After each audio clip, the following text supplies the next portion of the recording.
खबर यूपी के बांदा से है, जहां दुष्कर्म के आरोपी को 6 महीने के अंदर कोर्ट ने मौत की सजा सुना दी है। आरोपी ने बीती 25 जुलाई 2025 को 6 वर्ष की मासूम बच्ची के साथ बर्बरतापूर्वक दुष्कर्म किया था, जिसके बाद पुलिस ने गिरफ्तार किया और जेल भेज दिया गया। मामला अदालत में चला, गवाह पेश किए गए, जिसके बाद अदालत ने आज आरोपी को फांसी की सजा सुना दी है। आपको बता दें, बांदा जिले के कलिंजर थाना क्षेत्र के अंतर्गत 6 वर्ष की मासूम बच्ची को बहला फुसला कर जहां अमित रैकवार पुत्र बाबूलाल रैकवार ने एक मासूम बच्ची के साथ दुष्कर्म किया।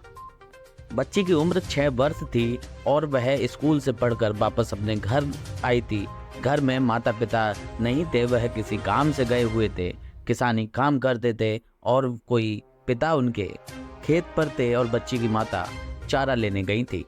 इस दौरान आरोपी ने बच्ची को अकेला देखकर बहला फुसला कर उसको बुलाया और उसके साथ बर्बरतापूर्वक दुष्कर्म किया, अंगों को क्षतिग्रस्त कर दिया, हाथ भी तोड़ दिया, उसकी जीवा भी काट ली।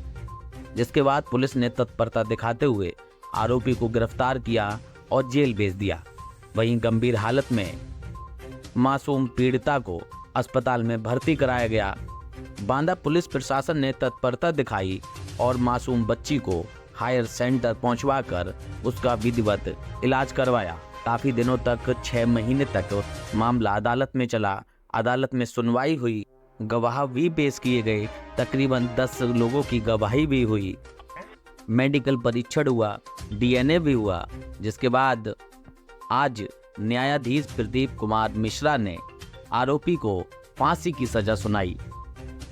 3 अन्य धाराओं में भी 6 वर्ष, 7 वर्ष एवं 10 वर्ष की सजा के साथ जुर्माना भी लगाया एवं विशेष पॉस्को एक्ट के तहत फांसी की सजा सुना दी गई।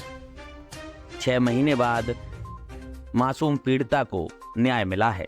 विजेता न्यूज़ के लिए बांदा से मोहित पाल की रिपोर्ट। मेरा नाम कमल सिंह गौतम है, मैं लोक अभियोजक हूँ पॉक्सो एक्ट में। आज ये कलिंजर थाने के अंतर्गत एक मुकदमा कायम हुआ था 135/2025। ये घटना जो है 25 जुलाई 2025 की थी। 2 बजे पीड़िता स्कूल से पढ़कर आई तो घर पे पिताजी चले गए थे भैंस चराने, माताजी घर पे चारा लेने गई थी। इतने बीच में एक आरोपी, उसी गांव के एक आरोपी जो है अमित रैकवार पुत्र बाबूलाल, वहां पहुंचा और वो बच्ची 6 साल की थी। उससे कहा कि तुम ज़रा 10 रुपये के गुटखा ले आओ।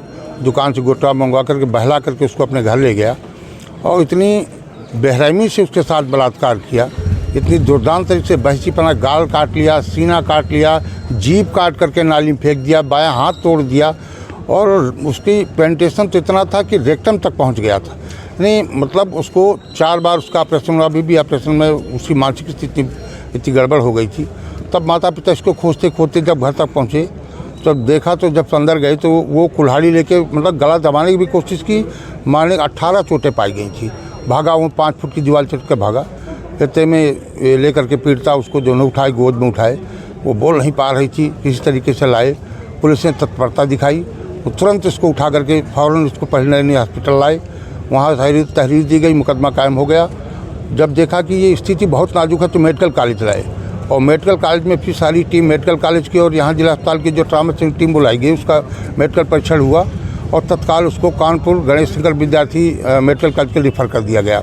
11 दिन तक उसका जो इलाज करके जब आई तो फिर उसके 164 या 183 का बयान रिकॉर्ड हुआ और इस तरीके से फिर हमने 12/11/2025 को इस मुकदमे का जो है सुनवाई शुरू की। हमने डे बाई डे चलाया इसको और 56 दिन में हमने 10 गवाह पेश किए। इसमें साइंटिफिक जो भी गवाह थे, इसका DNA भी मिलान हो गया इसका, लेकर के सारी गवाह इनको पीड़िता को बुलाया। पीड़िता ने इसको पहचाना कि यही दुर्दांत अपराधी था जिसने मेरे साथ ये बहसीपना कार्य किया था।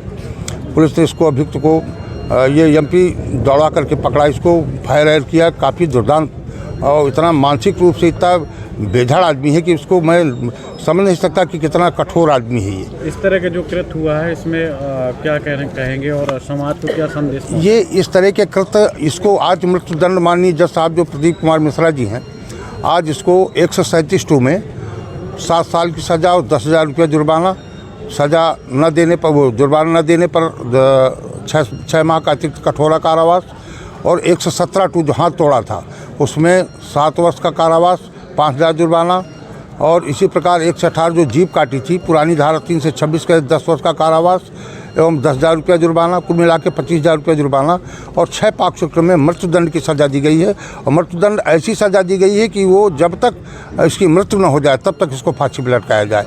और मैं बड़ी उससे कहूँगा कि इसमें कप्तान साहब की उन्होंने जो पैरवी, जो इन्होंने तत्परता दिखाई पीड़िता के साथ, वहाँ के जो विवेचक थे, वहाँ के जो थानाध्यक्ष थे दीपेंद्र सिंह वगैरह, इन्होंने तुरंत उसको हॉस्पिटलाइज किया और उसको समुचित इलाज की व्यवस्था की, जिससे वो बच चुकी।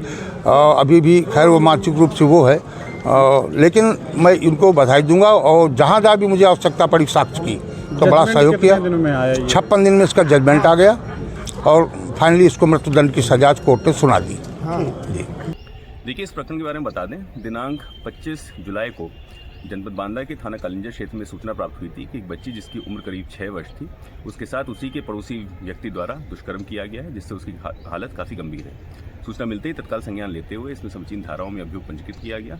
बच्ची का बेहतर इलाज करने हेतु मेडिकल कॉलेज से उसको हैलेट हॉस्पिटल कानपुर रेफर कराया गया, जहाँ पे बच्ची की हालत स्थिर की गई।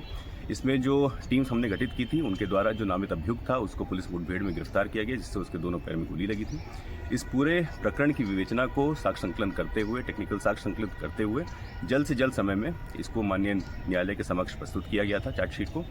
आज दिनांक 6 जनवरी को एक बहुत ही महत्वपूर्ण निर्णय माननीय न्यायालय द्वारा इसमें सुनाया गया है, जिसमें जो अभियुक्त है उसको मृत्युदंड की सजा दी गई है। मैं बताना चाहूँगा